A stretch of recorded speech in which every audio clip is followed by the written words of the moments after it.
Jumping into the game, Dignitas versus TDK here, our final game of Week 2, Day 1. Evelyn and Nar have already found themselves on the bench for this one, as well as Nidalee. Let's see what the last two for each team are here. Going quite quick. They know what they want to get off the board for this game. Yeah, that's two junglers targeted at Kez, but the Nidalee is also a flex ban against Seraph in the top lane because he plays that. He plays it full AD, but we're not going to see it this game. And I like the fact that Dignitas took away a lot of key junglers from Kez that he has early game aggression on. And then the Rek'Sai ban from TDK, that's a little bit surprising, but they don't want a Zingy on that. He's going to get the Gragas, though, which is, this always blows my mind when you ban one of the early game junglers that everybody fears and you leave up the other one. Just be first pick, but they left up the Ryze, and that's the bait here and the deliberation. Does Gamsu take it? He has seen himself on a Hecarim and a Gnar so far. The Hecarim is open, but right now with the strength of Ryze, what he can do in team fights and the safeness. I just love this music. Why this wouldn't be a pickup? It's an it makes each pick so epic. Will he lock it in? You'll see in a few minutes. And that is going to be a Ryze in the top lane and up against Seraph, who right now is the strongest member on TDK in terms of performance that we've seen in the past. And now he's up against this monster of a champion in this current patch that can just roll over him, and he has to play this safe, and I want to see what Seraph has up his sleeve against this champion. So he said top laners are kind of on an island with their tanks. Well, their variety comes here in the spring split of 2015. And it looks like the variety stays up. Seraph will not take the top pick so far. Looks like he wants to see the rest of the team before they actually give him a power pick, if he can still grab it. It's the Gragas and the Nautilus picked up here on the side of Team Dragon Knights. Well, they get their Gragas. They give up the Ryze, though, and if they have something prepared for this, then it's definitely the right way to go about it. Gragas does have a way to get in onto the Ryze from ganks and throw him into the team, and that would, I guess, be the weakness of this champion, since he likes to stay at arm's length. Yeah. Just destroy you with roots. There is the Zac coming in as well. Arm's length. Gragas really is at belly's length. The Rek'Sai ban, the Evelyn ban, the Nidalee, the Gragas takeaway. It's really no hair off of Zingy's chest here because he's just going to go back to the Zac. That's something I was going to say as well. Who's ever going to ban his favorite champion that he continuously plays over and over? We saw against CLG, he did try the Sejuani, but from past season in the summer, at the end there to now, it's been Zac. Zac is his love pick. Gets it in this time, Kalista as well. We'll see who Kiwi Kid's going to be thrown around as with the Fate's Call for this composition. The Annie's still left up. Pretty for sure pick for these guys. It allows Kiwi Kid to get in or out, whether he has flash or not. Yeah, and they picked the Kalista up. Surprised they didn't go with the Sivir here, but this is going to be dissuading TDK from picking the Sivir for this composition, because if you look at it, Sivir would go great with these champions that want to get in there and want to tackle that Ryze, but the Kalista-Sivir matchup, like Double If said, he got lucky in it, was able to outplay it, but it's 80-20 in favor. He should have been pushed in. Heard it from the man himself. Aurelia and Corki are both locked in. I feel like this could be a mid Corki as well if Bishu wants to take that. Aurelia towards the top lane, and we have that jungle Nautilus, or I'm sorry, support Nautilus, jungle Gragas. Core JJ has the Kalista, and they quickly lock in the Morgana. Interesting. We did see an Aurelia against a Ryze earlier today. Aurelia can do well in that matchup due to her tenacity and the fact that she can get in on Ryze. It's not the same matchup that it used to be, though. Aurelia used to fare much better in it, but now that Ryze has a shield, he has a way to trade effectively. And ooh, this is actually very interesting because we've seen mid lane Aurelia into Azir a couple times. Azir's locked in, Aurelia is still on the table. Sounds a little crazy to say, but we've seen it twice now throughout the world. I want to see if Bishu takes this Aurelia into the Azir from Shifter. I feel like Bishu would be the one to do it. Pretty high mechanically. It's the team fighting that usually takes down a sub-squad. The solo lanes in the early game usually go pretty steady still for teams that are subbing out more than a few players. And TDK here looking to lock in their last one to round out the composition. They may just go with the double AD. They do decide to. That's an Aurelia in top lane. Again, we get a mid lane Varus now from Bishu and that Corki for Latman. So they decide the double AD comp is the way to go. Yep, been running into Bishu in solo queue a lot. It's pretty much been Azir Varus for him for a while now. His Varus is actually, from what I was seeing, pretty deadly. And the fact he's going to play it into this Azir, Azir is not going to have a lot of threat onto the Varus during the laning phase. It's going to be in Varus' favor. for most of it. I keep swapping between Varus and Bars. Every time I say it, it's going to be a different name. But you can see TDK's composition, once again, double AD. They do have a lot of wave clear here. And then it's going to be Seraph split pushing. This is a team designed to split push and wave clear and siege with 4 people, and then have Seraph TP in later. And then if you look over at Dignitas' composition, this is a little bit of team fight, and it's a little bit all over the place. Late game is the name of the game for Dignitas right now. Get Kiwi Kid out of lane on Morgana, affect these lanes, try to snowball them, try to team fight after that, and that's the strat right there for them. It's the man Rico on your screen. Coach Sean for Team Dragon Knights will head to the back. They've said the last words to their team. Ever. In just a few minutes. Hopefully they're shaking their hands due to a victory. The teams have locked in their champion, so start sending us your picks for this game. Tweet at LOL Esports with the hashtag DIGWin or the hashtag TDKWin. We'll update the fan poll with your votes shortly as we head into the game. Final game here, Week 2, Day 1. We're going to get Team Dragon Knights versus Team Dignitas, and we are on the Rift. Like I said, I want to keep eyes on the junglers this game, Azingi and Kez, who can open up their team. Because Dignitas' composition, if a kill falls into any of these laners' hands early on, it is a gift from Azingi. Because if you get that Rise going, you get that. You get that Azir off the ground. You let that Kalista get closer to her 2-item spike. The game is going to get out of hand very quickly. TDK, though, they want to siege. They want to get some kills. They don't need them, but they have really good sieging capabilities. Only thing is, Azingi has a great champion for breaking sieges and starting the fights. Oh, Gamsu getting found out. We'll see how he does on this Rise as well, as we were just talking about Azingi looking to give him some help. Oh, he's going to ward the back of it. Nobody's there to kill it.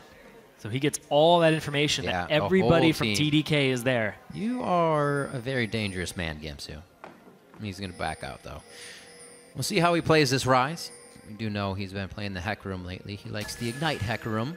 A little bit of different style, but he should still be going with a W-level Rise and then spam QE, QE. And then a few Ws and then QE, QE.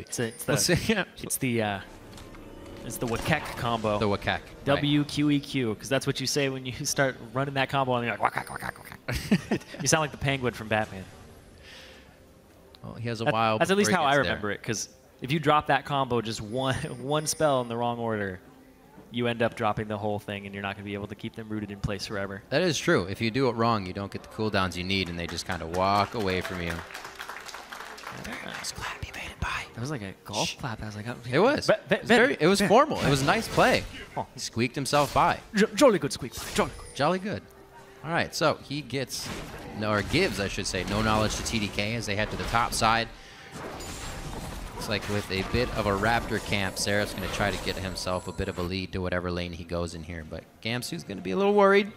Not seeing anything, but he probably won't care in a few seconds knowing he is alone. Kez takes his red to himself. Zingy didn't get too much help either, but they are off and running. Yeah, it's just Seraph starting a camp. This is going to blow his teleport early on, though.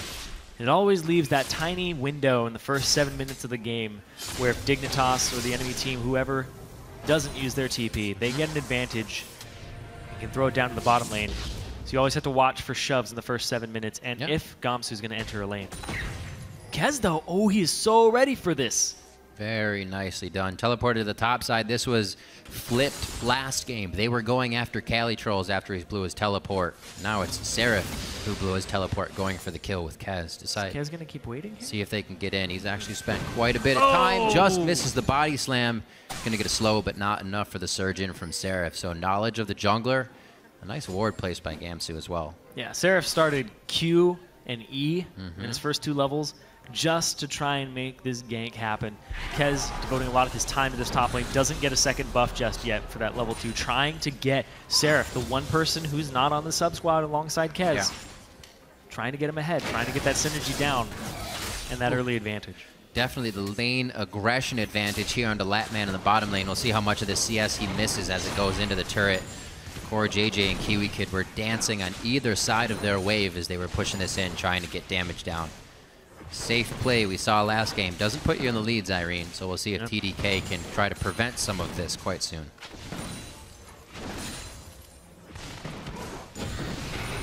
Farming pretty well. Not too bad. brings himself up to 16 out of the 22 that Core JJ has grabbed so far here 4 minutes into the game. So he's keeping himself on par, just a little bit under. Their backs should be nearly the same. Bishu in the mid lane already took soldier damage here from Shifter. It looks like the consumables are going to keep him clearing those waves, actually. So no problem there as well.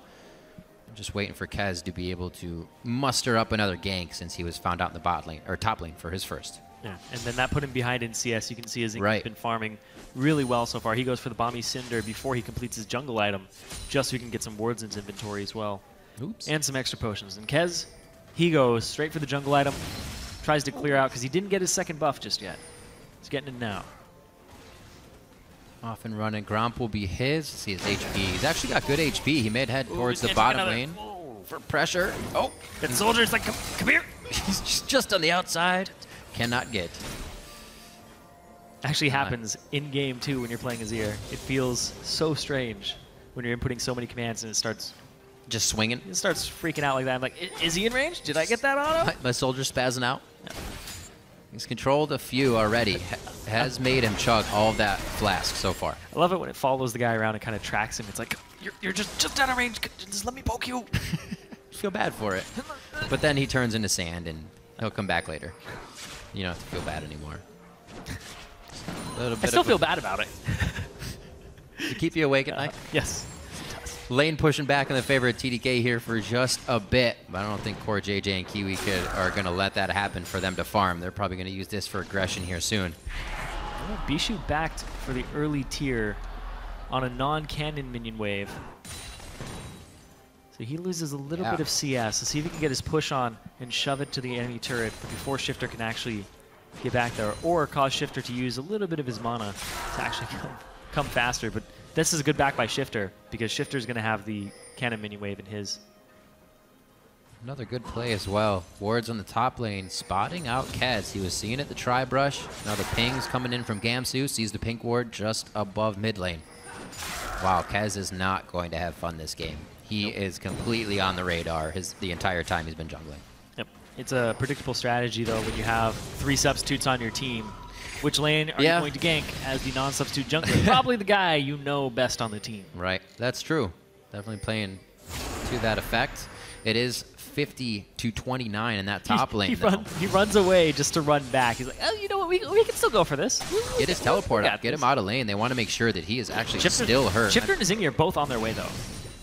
Very true. Gamsu's still getting his tier to stack throughout all this. He's still going to be Rise. We saw as Huni picked it in the first time in the EU LCS, he actually had a pretty rough early game and still was ridiculous Huni coming out in the late game. Vizichachi also picking up the Rise.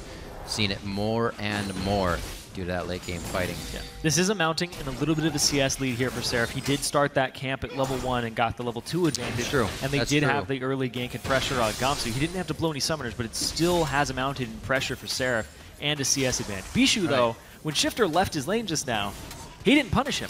He just tried to freeze it. He had all 6 minions still in that wave by the time that Shifter came back. He didn't charge Q. He didn't try to shove it up and punish Shifter for that roam because he had no idea where he was going or that he had left. Yeah.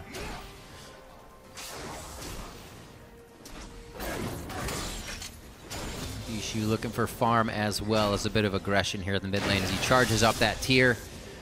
Still being pushed back a bit, but good farming between both these guys. They will be very useful in the first fight here if neither of them can take each other out within the next few minutes. I don't think we're going to get jungle pressure here either.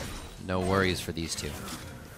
Like you said, we'd see Bishu playing a little too safe, and Shifter just using soldiers as well. Nice hit there. It's the poke back and forth. No, you go low.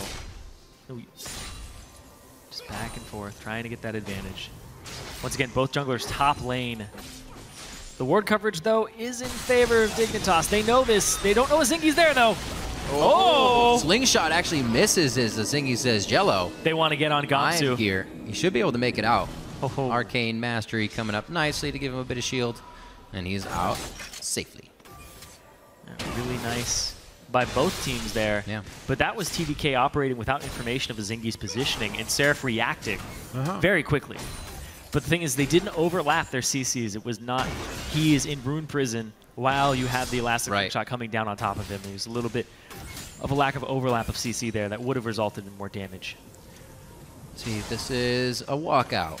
Gamsu is going ahead and waltz back to lane. No teleport needed there. So still up for both him and Seraph. 9 minutes into the game now. About a 400 gold lead in favor of Team Dragon Knights. It's going to come out of the laning phase. A few CS here, a few CS there.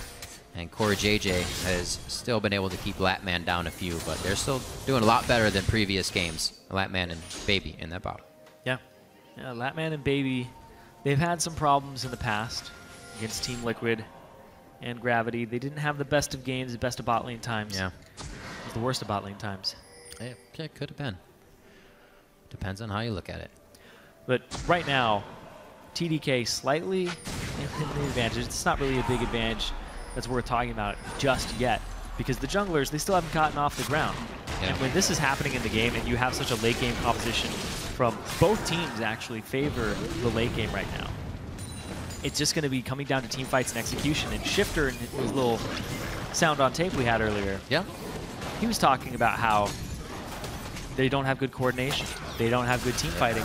Maybe that's where Dignitas is aiming to hit TDK, waiting for that stage of the game, just trying to hold off, trying to get team fight champions, and try to beat them there. That's kind of what I was looking at for TDK as well, is where do they, you know, kind of go off the handle, or do they do what comes natural to them? Do they say, since we don't have too many strats, do we do things that we all normally do? We're okay at dragons, we know how to position around that. We're okay at protecting a buff, but maybe the tower dive won't work since the synergy's not there. Oop. How do they actually make it work? And right now, it's still the word defense. Stay defensive. Nice hit by Shifter, trying to come in with a zingy there. Not too much came of it. Kaz is going to Raptor pop a pink ward, unfortunately, but still clear some nice vision. That's been there for a long time, actually. It has been there a very long time. And here comes Zingy. Woo! Just missed. He's still got moves for a big guy. Trying to keep the pressure up, trying to stay on this map and very relevant. Seraph, though, if Seraph gets ahead, he has a tendency to split push as much as possible. He's already caught up pretty Oh, they know that Kez is here, though. This is the route that he would take. Once Zingy again. off on the side, though. It's Oh, like here comes the collapse. rinse and repeat here on Dignitas top lane. Gamsu and a zingy once again. Hey, guys, what's up? Oh, Hip and hip, and they get out safely. You got to try something else soon. I don't know. Perseverance pays off. I got to credit for them to keep trying, but so far they have come up with nothing. We're 11.5 minutes in, 0 kills, and nobody really has even gone under half HP here. There was a hit on Gamsu, but he keeps getting out. Yeah, and actually what I wanted to expand on the Seraph point was he has a tendency to split push. If he gets ahead at all over the Rise and he has the capability of solo killing him, he will immediately push that, and that's what this composition wants to do. Like I talked about from Champion Select, 4-1 split push with Seraph. Wave clear, siege with your double ADs, just poke people down, and then have Seraph TP in or get an advantage by solo killing. Dignitas, though, on the other hand, they want to stay safe, and the fact that Zingy is just counter-ganking, blowing flashes mid, and trying to just have some pressure, some relevance. Doesn't have to take over the game, but look at this Seraph. He's going in. He's a little too far. Like you said, right when he thinks he has that idea that he can take down Gamsu, they go right for him. He gets bounced out by the last hit, actually, of a zingy. And Kez does not get what he wants out of that ultimate. Shifter comes in with Shifting Sands, and a zingy picks up first blood. Once again, has a hand in that for Dignitas, something that helped them a lot against Cloud9. We'll see if Team Dignitas can keep it up. And Seraph just ditched him. Yeah, he was pieced. He was like, I'm gonna come help you, and nope. This is a tag in, but he took the bullet for him. Quick pie to the face as you duck for your partner. So as they come up on 13 minutes, we finally get a little blood drawn. Shifter will maybe... Shifter can only take so many arrows. Yeah, he got the assist, I should say, that he'll go into a zingy. Still gonna get pushed into the lane, but hopefully he can help him out finishing a few more items. Yeah. Bishu's a little too far forward, though. Zingy is off on the side, and there's no flash here. He's not going to go for this. He's going to just go for wave clear, because Shifter has no potions, and he's taking so much... Yeah. This is... Hail of Arrows and an auto attack would be a dead Shifter right now. Yeah. Very close. Even just Chain of Corruption and, like, that's that too. Bopping him one time. Just a quick bop. Make it That's all it would take. Now he gets to shove the wave in. He gets to get a little bit of a CS advantage here. Clear the cannon as fast as possible. You get that back wave. A Zingy might have to soak this wave for him. Everything is happening at such random times for teams. Like, nobody's set anything up yet. That was back, almost a good time for Dragon, but then Latman and Baby went back, so nobody was actually there for the side of TDK. Shifter. A lot is just what's on the map right now. They're trying to figure out what to do with where everyone is. Nothing planned. Yeah, Shifter wants to stay on the map longer. He came back with 4 health potions because that's how much he's getting poked out of this lane. The fact that it's linear wave clear at the same time as poke from Varus, he's able to get this down, chunk him. Look at that, 1/3 of his HP. That's an HP pot right there. So basically, he can take 4 more arrows than he would have normally, or at least 3 more. So might get our that's first a lot of spears. Oh! Don't go back and range to the red. Quick passive jump and the flash, actually, to get out of that anchor toss. Baby's going to try and get some brush control, but it's not going to get him anywhere. They're just making sure they're actually safe in this bot lane themselves. Pings over to the side of Dragons from Team Dignitas. They say, can we actually get some pressure onto this? It's a little risky. Bishu hasn't backed yet. Shifter just freshly backed. It. Yeah, Bishu. Just the movement. Very nice play from Team Dignitas here. Yeah. Just to say, hey, of course we know, and you're definitely going to have to fight us if you want to try. So, kind of flexing their muscles. Nobody gets the dragon just yet, but that does mean we are going to get the full 5v5 fight. No one gets picked off. Not too much jungler intervention has really helped TDK. Azingi's first try coming over on the bait from Gamsu, coming up nicely with a rotation kill from Shifter in the mid lane. So those guys have a little bit to start this. It looks like they're resting on that gold right now, not pressuring too much. Kez is actually coming down bottom lane now. They set this up with a pink ward. Making sure, that they can't see him. It's still, all right. Oh, black shield. Depth charge. There it is. Fate's Call, pull right out. So many options, variables to get themselves out of the fight, and only one flash had to be blown there to make sure Core JJ didn't get into too much of a dangerous position. So another attempt by TDK, unfortunately, does not work towards the bottom lane. Yep. Despite being down a kill, though, they are up in gold overall, just based off of CS. Making the lanes work. From Seraph and from Bishu in the mid lane. So everybody's, it's kind of like what CLG was doing, except not to that extent, where everybody's just having a better laning phase. Bishu, he still hasn't backed yet, but he needed this blue buff very desperately because when you bring 4 health potions back to the lane like Shifter did, that takes a toll on your mana pool as a poker because you keep throwing out these Qs and it's like, okay, I need to throw out 4 more Qs to get through his life pool to the same point that I would have before. But now I still have the same amount of mana. So now that he has this blue buff on him, it's a good time for Bishu to continue this poke pattern. He won't have to back for a while, but he's sitting on 1,600 gold. Oh! Yeah. Please stop. Oh, I can feel that. Wow, big damage to Bishu. Shifter comes back with a Morello Namakan. Ability tome on that as well. Does not look like they are going to be able to stop him anytime soon. Already putting soldiers down in the turret.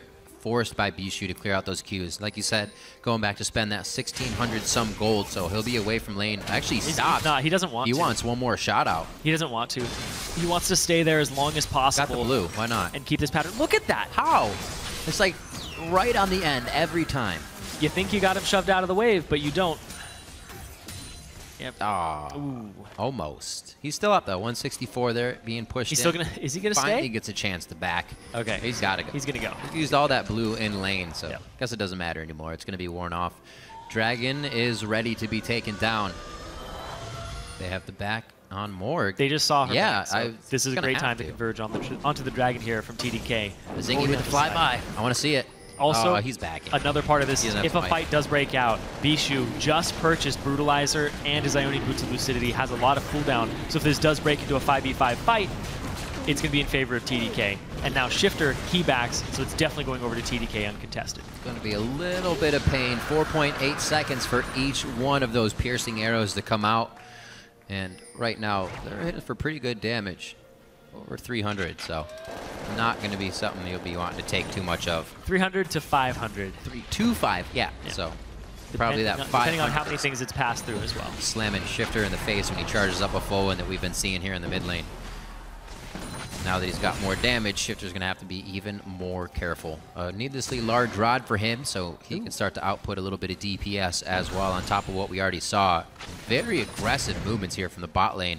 One binding or one anchor toss seems like it could really turn the tide here. Both teams are looking for those abilities. And while all that Dragon was going down, Bishu just shoved mid lane up, Shifter backed, and they got that turret for themselves. That's extra gold in the pocket of TDK. And the sub squad pulling out some moves today. pretty much just staying safe. But look at this. Oh, we got another one. What a crazy interaction. A flash out from Latman. Didn't have the Valkyrie since he already used it. Kiwi Kid low takes a shot, but he's going to stay alive. Latman did not have a big rocket loaded up. Oh, Kez, be a man. Flash throw the barrel. Kill him. Could have done it. Could have done it. But no. Kez is going to go with the reserved play because that's very punishable. Blow your 5 foot. Look at this. Oh, Seraph. Oh. Here's the rise. Turn away. W2D1. Turn away. Can I open my eyes yet? Yeah. Well, you can look, Rip. Okay, I had to save you from that. It looks like nothing happened. That's fine with me. You're so innocent, young. I don't want you to see that. Why does it happen so quickly? 20 minutes on the clock. Seraph finds out what the Rise can do, even if you hold him down a little bit by 30 CS in lane. 101 now as Gamsky starts to take over that lane, solo style. Even pressured by Kez for a long time. Oh, it's a 30 CS advantage, just Trinity Force completed. And yeah. Now he's like, okay, I got to get Merctrez. It's the pain game, because baby. what just happened? You were going to show it again? Why? Boom. So he ults Arcane Mastery Shield, so Seraph can't even come back in. And just the thing that actually Seraph could have done was keep in the minions, because then he cannot continuously Q you, and that's one thing that goes against if you're fighting in a wave against Rise. It lowers the damage that you take, you're still but getting you're still, it. Right. Yeah, you're still getting his cooldown. I'm glad there was no sound of that, because we got to hear no evil that time. Oh, man. It's the little things. You might take a bit of damage, but you won't take the full. Oh, dear. I won't die, but I'll be very uncomfortable for 6 seconds. Or hopefully you standing in the same get spot. out of range and don't take it at all, and the minions take it. It's painful. It's definitely hard. You can see that even with the tenacity, Seraph not able to get out of that situation. Merctrez on top of the Triforce for him. Already the Aegis being built up here by Kez. He knows the pain factor coming in. Shifter is pretty big in the mid lane. And Gamsu is only going to wreak havoc along with Kiwi Kid's ultimates and bindings to start off these fights. Dignitas solely needed that, though, because that shuts down Seraph's whole, I'm going to split push you to death, because, oh, they first picked a Rise against us because we left it open, and now he's going to possibly take over the game. He's at least going to take over that lane until Seraph gets assistance. And Look at all that focus Kez put up there. Gamsu gets it to work for himself, even with that aggression. Strong play from each individual member this season. It's really not one person kind of going off here for Dig, and it seems the team comes together much better. They're coming down bottom now from TDK. Bishu on his way. Kez finds this ward because they saw Shifter go up, and now you can see they seem like they want this. They want this turret, and that's going to be Seraph holding mid lane. They give up a little bit of CS top, but Seraph, he still has a way to get back up there. They're just looking for a fight. TDK trying to rotate and allocate members to different parts of the map. You can see back up. Bishu's like, all right, let's go backward. Where'd my CS go? Seraph, what are you doing? Ooh. All right. All right. It makes sense. I feel like that was a bit of an unnecessary move. Well, if Azingi had flashed the other side of him and Let's Bounce, it would have knocked him 500 units towards where Shifter was. Kind of the reason to engage him to have to flash in the first place. I don't think Bishu really needed to do that. Oh, well. Hopefully it doesn't cost him too much in the next fight if he does need to flash. You have quite a bit of things that can close the gap on you. 59-41 here. Team Dignitas taking over on the vote here from social media as well. Yeah, TDK haven't really established themselves too much.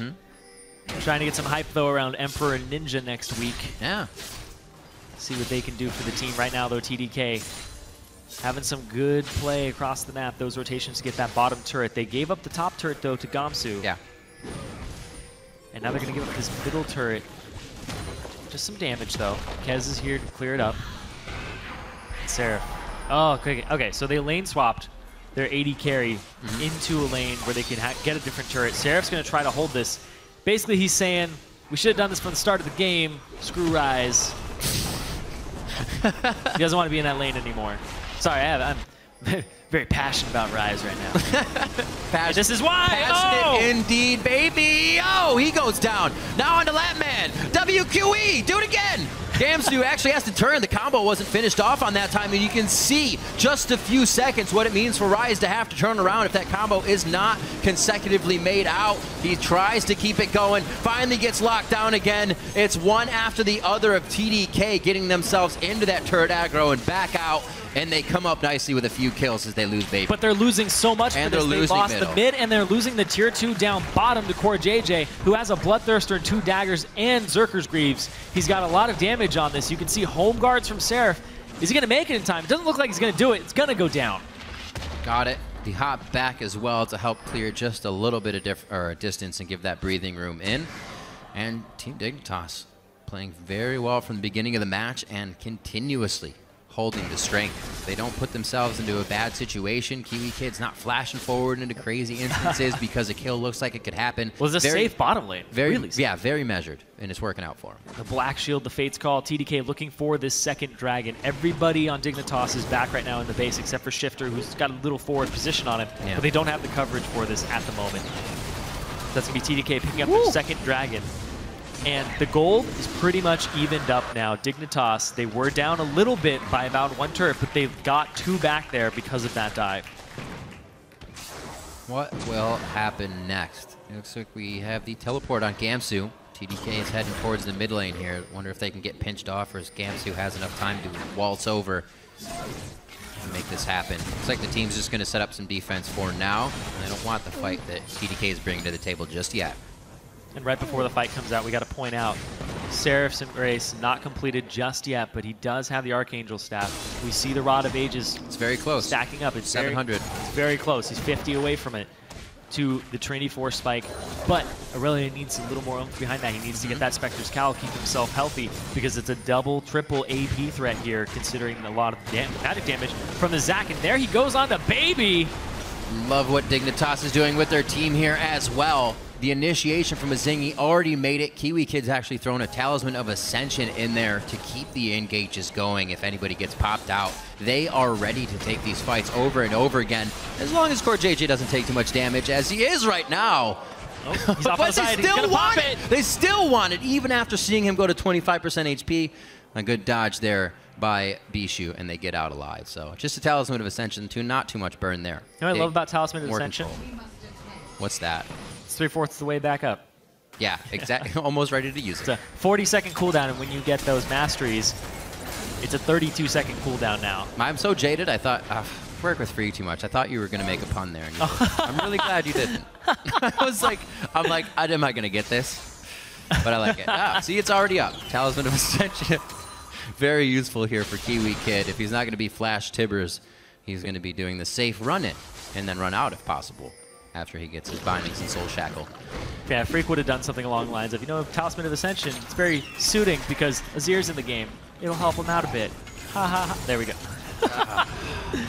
That was Freak level. Thank you. That was Freak level. Thank you for you're welcome. That. I felt like I had a void or something that was missing. Dragon still a ways away here as we see 2 in the favor of TDK, just about 27 minutes into the game. Dig is keeping themselves away from these fights for now until they get the one they want. They did have a bit of that early game lead, but they fear the poke, they fear the Bishu, and they fear the Lapman right now because they could start this fight exactly like CoreJJ was about to, at about 25% HP. Everybody's going pretty good builds right now. You see magic resistance prioritized on TDK's tanks across the board here. Even Baby is going for the Mikhail's Crucible. Baby got back. Get people out of Morgana bindings, save their lives. He doesn't have to go for the early locket because Kez has that already on him. Bishu with the Muramana completed, the CDR ready to poke up. And then Lapman, he also has a Bloodthirster on himself, just like CoreJJ. So everybody is hitting these spikes at the same time. The big one, though, is when Gamsu, he gets that Luden's Echo. He's doing ridiculous damage before. It's just going to be even more ridiculous now with that item, considering Rise throws out so many spells during his supercharge. He's already got the Wisp. He's hanging on that for now. Nice hail of arrows, a little bit of a slow field in that choke point, so Team Dignitas can't get through the barrel as well. Things to deter them. And the Talisman of Ascension goes off. Only a Dark Binding as Zingy flies over the wall. Kez is going to be the first target they look at. Seraph's actually diving in, crying out. Gamsu a little too far forward. Takes the hits, but he's still alive. The Arcane Mastery and the Seraph's Embrace keep him alive. Kiwi Kid close to going down now as a Zingy flies through with Shifter's soldiers, and they can only pick up a few more bits of DPS. It is going to be Baby going down by the hands of Kiwi Kid as they continue to fight. A nice hail of arrows once again to keep Gamsu from getting back into this one. The Talisman of Ascension could be coming back up soon here. A Zingy maybe with a slingshot. It's up already. This is an absolute coast-to-coast fight right now. Talisman of Ascension once. A Zingy going for the slingshot. It's not going to be in range, and the fight is finally called off by Dignitas as they make it 50% away up the lane. They just get to chase them all the way down, and that's Baron in their sights. The TP back in from Gamsu because he didn't die the first time they engaged on so low. Latman off on the side. He threw in the ward. Latman! Like, one more! Oh, so close! Oh! That was a lot of damage coming from Shifter Soldier right there. I wouldn't want to stand still either. Luden's Echo. Chomping at the bit. Dignitas finally gets a fight that they want, and that was off the Talisman of Ascension. Kiwi Kid flying in. You got to use it 3 times total. Yeah. Use it at the start. It's like Rizal. Chase them all. Don't mention Rise. But chases them all the way down the lane. Is able to use it again. But this right here, Gamsu. Seraph wants to kill him. Flashes away. Woo! Gamsu gets out. One more hit. Maybe would have been enough there. And Kiwi Kid almost dies. Flashes away. And this fight just trailing off Baby. He's backing up. He's like, oh, but he was burning the entire time from Kiwi Kid. That was a really nice hail of arrows to stop that. Not that it stopped everything they wanted it to stop, but it prevented it for a small amount of time. Yeah. Rise. Oh, okay. Just gonna take your soul, thank you. He gets out alive. Seraph says, I want that for a little bit longer, please. Yeah, that's the first edge that Dignitas has had in this game, though, is off that fight and off of chasing them down the lane. And Dignitas talked about it, Shifter talked about it. That's how they're going to get this edge in this game. And I said at the start, if this team composition makes it to late game and they can get these team fights, they can break the siege with Zac, get in there with Morgana, and the Talisman of Ascension is just going to help them out even more in these team fights, starting them off against TDK, which wants to keep you at arm's distance. Very focused in their dives as well. Or even dives, elongated fights, not doing things that would put them in a bad situation or disadvantageous. And they come out with a low death game, I should say. High kills in their favor because they're the ones playing it safe. Already been able to push up here the second tier of turrets, dropping the bottom one. We're going to have Core JJ clean up a little bit. A good spot for Dig to be in here. They have some breathing room. They can clear their waves and then set up what they want to do next. Aegis being built up as well by Kiwi Kid, so that's not going to hurt too much on the side of TDK. They don't have too many members that's going to stop, but still, they kind of have to boot items now. It's a surplus of what they can put in their inventory. It's going to be very difficult for TDK to wrestle out of this situation, given just their composition. Yeah. It's made to poke, but Dignitas drafted very well for engage, also to get people out of the very little engage that TDK has. A black shield's going to stop people from jumping in on you, and the depth charge, and if you happen to go on Kiwi Kid, you just switch it up with a Fate's Call. It's hard to get in on this team if they don't want you to get to them, but if Dignitas want to start a fight, there's no getting away. I mean, already TDK is hatching this ward. All 5 members right now can be seen by Dignitas. This is a ward that was placed earlier, still not cleared out. Dignitas has been moving these forward, and I feel like if TDK is in any spot, they should just place flank wards immediately. One to your right, one to your left. That's where they're getting hit. Kez is looking over the wall for some action. Yeah. He's going to actually ditch that position he was in. See, look at Gamsu, left ward. Yep. Easy peas. Make sure your flanks are covered. Yep. So, TDK's there with their own for now. Moving into their blue side, they warded up quite a bit, as we saw on your screen. And that's why they were able to make it out safely as Dignitas came through towards the Dragon side. 51 to 51,000, I should say, to 47,000 now as we enter 33 minutes in. Dignitas has seemed to slow down a little bit. Can't get past this second tier of turrets unless TDK is not there, so they're going to have to do something tricky to make that happen. Wave clear is still pretty good for TDK. That's the good thing for TDK, is they have a lot of wave clear in Siege. You make it up to their turrets, they have Corki, they have Varus, they have Gragas Barrels to help clear them out, and then you have to think of the split push threat of Seraph, even though he's not that much of a threat anymore in this game. It's strange to say that a late game Aurelia is not a huge threat in this game. There's a lot of counter to him right now on this Team Dignitas composition. You have multiple ways to get him off members, whether it's the Emperor's Divide, Asingi using Let's Bounce, or just Gamsu soloing him out with multiple routes. Right. Or you try to dive in and you just get a gigantic Emperor's Divide in your face, and then you can't get onto anybody. Going through some items. Most of the core items finished up now, except for that Luden's Echo for Gamsu. And he is holding on to about 300 gold, so still looking for a bit of cash money to get that in his pocket. Yeah, they send him down to a solo lane to try and complete that item. His TP is up right now, so even if a fight does break out, he will be in attendance. So Just trying to get the poke out. You can see how weary TDK is right now. I wonder if once Dig does have those lanes pushed and they can start getting on turrets, if a Zingy just holding onto the slingshot is enough to brute force TDK off their turrets, if it's scary enough. We've seen that a lot when we used to say Meteos and other players on Zac. You just kind of use that strength of saying, I could come in. That's my turret. I dare you to stay. Yeah. He's playing chicken. So we're getting the split finally, though, as Irene, and it's actually going to be Seraph top, so they could have an option here. Yep, both top laners going to opposite lanes of each other. So this is a 3v4 in the mid lane here. This is really TDK trying to rely on the wave clear of Gragas and Varus just to keep everybody at bay. All right, so Seraph was just getting kind of a punch on that top lane, so they get a bit of it in their favor. They won't have to worry about it for a little while still good, though. Yep. Setting up the Azir turret. Shurima giving them a base outside their base in the mid lane. They can't hold it for too long, however, though. Dignitas knows an overstay could cost them, and they decide to back right now. 2 minutes onto Dragon, good timing on that, and a minute onto Baron will put them all back onto the Rift in just enough time. That's going to be Luden's Echo completed from Gamsu as he backs there. Double Ludens now, too, so you're not standing anywhere safe. You're not going to get hit from some damage that's AoE. 2 of them, it's almost like there's an Echo. Oh, man. Freak level. We did it. We did it. We did it. He's on the desk and heart. It was clean. Soul. But anyway, moving on. The fact that Dignitas are at this position, 7-2, they're not fighting their way into these fights, is just TDK having composition that just wave clears. I wish there was, like, TDK's playing it like really well. Well, they're not engaging. Kez is not jumping the gun. He's looking for the right fight.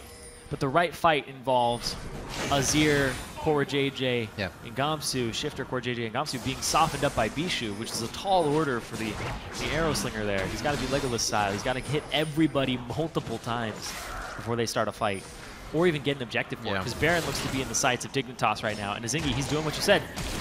There goes the start. There's the strength. It's right on to Seraph. You cannot get away. Azingi has just turned it on here in the spring split for Dignitas, making moves that are really paying off for the team. And now it's up to TDK to poke the hell out of Dignitas and get him off this Baron. Yeah, where was Baby before that? But look at this. Azingi's going to go back in on the Baby. Bates call in. Eyes on Bishu and Latman as well to make sure they stay safe. Baby throwing it back. Also uses the Mikhails on himself to try and get out, but he gets taken down. Core JJ gets the rend off. Kez comes in for a little bit of beef between the AD carries. And it looks like Dig's actually just going to answer it, go back to Baron and make it happen. You got to remember, though, it's Latman and Bishu and Kez. They can all poke quite nicely. And look at the health of Dignitas here. This could be scary. This is really scary, actually. The fact that Core JJ is going to be their primary source of damage. Kez looks like he might want to go in, or they're going to poke on the side and threaten going in. Zingi's way too low. Baby Zac! Keychain Zac, get out! He's good. He's good. Keychain Zac. Keychain. I think Kobe said that last week. I liked it a lot. So props to Kobe. Live on both objectives here on the map. Looks like Are they going to start it themselves? They are going to start it themselves. Boy. Here comes the TP, though, from Gamsu. They're going to pull out after that. They're going to try to collapse on him, see if they can do anything about it. Nice hail of arrows again. Canceled. Doesn't really need to make it happen. The TP is up for Seraph, so he might be able to tend to a different lane. If that was even necessary right now, he can just go ahead and push mid. See if they can get onto Latman here. Core JJ making his way up, but that ward already going to see him. Flash for flash. Latman's going to have Valkyrie in the fight now, so that could be very dangerous for Core JJ if they get a good stick on any of those ultimates from TDK. Just looking at the Luden's Echo Rise.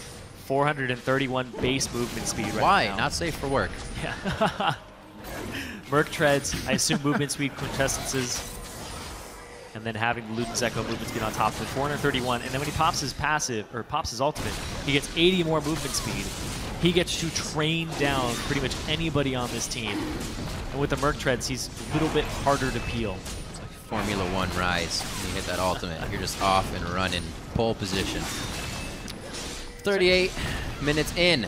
Seraph's going to be picking up third dragon here. Which is good, because we just talked about movement speed. It's going to get TDK. That TP is up. Oh, he steals it! It's going to be Kez that takes down the Baron. Kiwi Kid's now getting hit. Fake call, pulling back in. Seraph distracting the team on the other side, so Latman and Beast, you can get in with more poke, but they just want the Baron. They actually don't want the fight from what it looks like. They're out, and they're happy. Little bit gratuitous there from Seraph. Was not necessary, but it looked like TDK wanted to pick a fight afterwards. That's going to put them, once again, 4K difference between these two teams off the back of Kez with a miracle save there. He has been putting himself out there all game, gank after gank that did not work. One last time, he goes for broke. Baron is definitely going to help put Dignitas back in this game, help get their waves pushed. I like that, though, because it shows that Kez, last time we saw him, he seemed very risk-averse on complexity. Right. Hashtag 80 minutes to the dream. Every time they could make a move, he opted to not make the move, and instead it was, no, give up the objective, back up. Kez seems like he's taking more risks for smaller payoff, but this is like a medium risk, medium reward because he had flash and body slam. That was so he's like, I should at least try it. I need to try it. The only other risk they've taken because TDK goes in. Boom. Boom! Body slam and the smite. 1,100 was the last number we really saw on that. Yep. Able to pick up Baron, a little bit of map pressure, and hopefully enough room to get themselves back into this game for the TDK fans. Kaz, a little careless here, taking down the Scuttle Crab. Speaking of a little far away from the family. I was going to say, they are able to meet with him, though, right in the mid lane safely enough.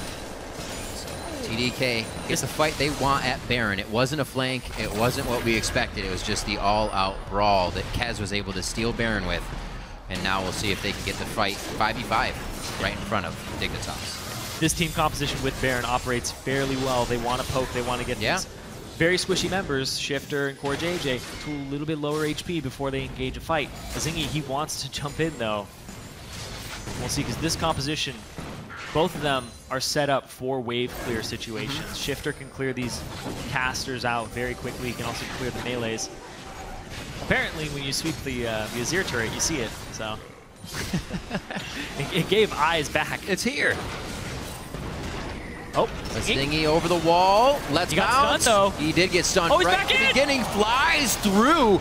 And as Zingy tries to keep it in the fight, he's going down. The blobs are out. The passive is down as well. And that's a 5v4 now for Team Dragon Knights. But again, they are having hard hats on. And they are not going to go in under the turret. They make sure it's safe. They know they have Baron, and the wave was not too far off. Going now for the inhibitor turret. It does not look like Dignitas can do much. They're very, very low, and not too many members are even sporting home guards, so they have to stay here. They have to try and protect the turret. Inevitably, going to watch this go down if they can get a few more shots, and it will be. Baron wears off. Baron has worn off. TDK are able to pressure through one more time. Gamsu getting the ultimate off, does not take down Kez, but that forces TDK off of the base. 15 seconds on a Zingy. Still have some time to wait. Oh, he flashes over the chain of corruption, but Seraph goes in with the same idea. They are thinking alike right now, but Seraph goes down first. That's the double kill for Gamsu. It's exactly what he wanted to be, the focal point that TDK came back on. And now only Bishu and Latman stand between Dig and the Nexus. When you stay too long and you expect to get out, I talked about the movement speed from Gamsu earlier, flashing over the chain of corruption because he knows he's going to close that distance onto Bishu eventually. That's huge. Dignitas, despite not getting the Baron and flubbing the last few minutes with the Azingia engage, they're still going to go even in turret trades, and they're still going to get this inhibitor on top of everything. Gamsu with the balls to the wall play, flashing forward, knowing he had his Arcane Mastery close to up, plus the Saris Embrace, and nobody could chunk through that shield. Absolutely beautifully played there, and the team followed up. They knew it was coming immediately. I said not a lot of people had home guards. Gamsu does. This turret is well. Now they all do. Dignitas, and they didn't even get the Baron, and they're going positive on what they got out of that Baron being taken. Bottom lane, though, from TDK. Big minion wave on that tier 2. It's actually, I think it's going to take that turret. It is going to take that turret down bottom. You can see here. This chain. Just, nope. Woo! Thank you very much. Here's the shield. Yeah, Seraph jumps in after that, and everybody's like, we got to save him! But no. The shields actually get depleted immediately. It just looked like regular damage because they came and went. That would have been his entire health bar in the end. 1 minute on Dragon. It is number 4, so should be stopped here by Dignitas because TDK could start to put their foot down with 5. When you stay a little bit too long for that turret, that's exactly what happens. And like I said in the previous game, it's a game of seconds at some points. If they don't spend those extra 3 seconds killing that turret, they are 3 seconds, 900 units further away from the rise than they would have been earlier. Yeah. Seeing some more items come out now. Talisman of Ascension actually answered by Baby here for whether they're engage or disengage from what Shifter or Kiwi Kid can bring to the table with going into the fight. But Kiwi Kid has also put a Banner of Command in his inventory, having a little bit of extra gold here and not really anything else as he builds his way now to his items. Hasn't used the Banner of Command, I don't think. Still not on cooldown. But they have that option to force a wave and keep TDK focused on these fights, which they have been. Yeah. So they may not notice that minion wave. Baby. Everybody's going towards this dragon. It's the 4th dragon. Like you said, that minion wave, not really noticed. Where's he going? Baby inspired by Kiwi Kid to buy the Talisman of Ascension. Very late on that pickup, but still gonna be enough. They get this 4th dragon. Oh, let's bounce. 2 members, almost 3 now. Kaz on the back line, very hurt. There's a nice cast, but it doesn't really separate the team in the way that he wanted. It's Dignitas with the ability to still put down the DPS. Core JJ over the wall now doing what he can to take down Kaz, and they will back off once again, measured in their attack and not going too far. Also, they're very low, so they probably would have tied instantly going in there. Smooth and well played as they do not force themselves into a choke point. TDK still trying to do things to keep themselves in the game. I like to see that they're not afraid to keep pressuring these things. Obviously, 5th Dragon is going to be something that could put them inside Team Dignitas' base, so something that they have to continue to try. It would be a huge swing if they were able to pick up that 5th Dragon, delaying it even further. Yeah. Baron up but now they're delayed a couple of further, seconds. Honestly. It's true. It's very true. Speaking of delayed, though, the heal from Core JJ was used so Shifter didn't die to Dragon. He got very low, and he's like, I have to fight this. I have to go in. But look at this. Kez is no longer around for a hero steal. Oh, hello. No disrespect, just knowing that Kaz isn't there and there's not much you can do about it. Chain of Corruption comes out to stop Dignitas from moving off the Baron too fast. All the way over. 2 gaps from the Baron pit. A Zingy hits up Seraph, but there's more members of Team Dignitas there, so his tenacity is through the roof right now, and he breaks out immediately as Aurelia. They're going to go ahead and head back to safety once again. TDK keeps scraping their way out of these fights. They're able to somewhat fight against Dignitas, but they never get too much out of it. Dignitas is eventually just going to break these inhibitor turrets. It's really the prep for the fight here for TDK. Even if just looking at the kills and the compositions, 14-3 in kills. TDK is still holding on, though, because TDK has a lot of wave clear. TDK is able to poke people down before fights, and that's how they've gotten so many objectives. They're only 1 turret down against Dignitas because they keep poking them out, taking an objective, poking them out, taking an objective. They're not getting the kills. They're getting people very low, but they aren't getting rewarded with those kills. And then Dignitas, their comp is all fight. They want to fight. They want to engage. So when you see TDK go for a dragon and not soften up the opponent beforehand, it's going to be a 1 fight for Dignitas because people are making out with just slivers of HP, and they're able to be reckless against this composition that's all about poking. A lot of the damage from a Varus and a Corki is pre-fight. You soften people up. Inside the fight, though, their damage output in total drops because the fights are so abrupt in comparison to the pre-fight. Would love to see them pull out what they did against Cloud9 now. Very close to the same score. They only died some 4 times in that game, but much more control over what happened at this point in the game. Already taking multiple inhibitors, finding their way through. Seems like TDK has figured out this Team Dignitas strategy here, and they're not having that as easy of a time 0 turret win. Dignitas is not struggling with this one, but definitely being tested a little bit more here against the sub-squad of TDK nonetheless. Latman goes top. They lose a good portion of their wave clear, and they lose both turrets. This is all 3 inhibitors open. Okay, so as I say, they were taking all the inhibitor turrets. They start taking inhibitor turrets. A flash of Gamsu locks down Seraph. Still, without too many members there, that Rune Prison is going to do a good lockdown onto Aurelia.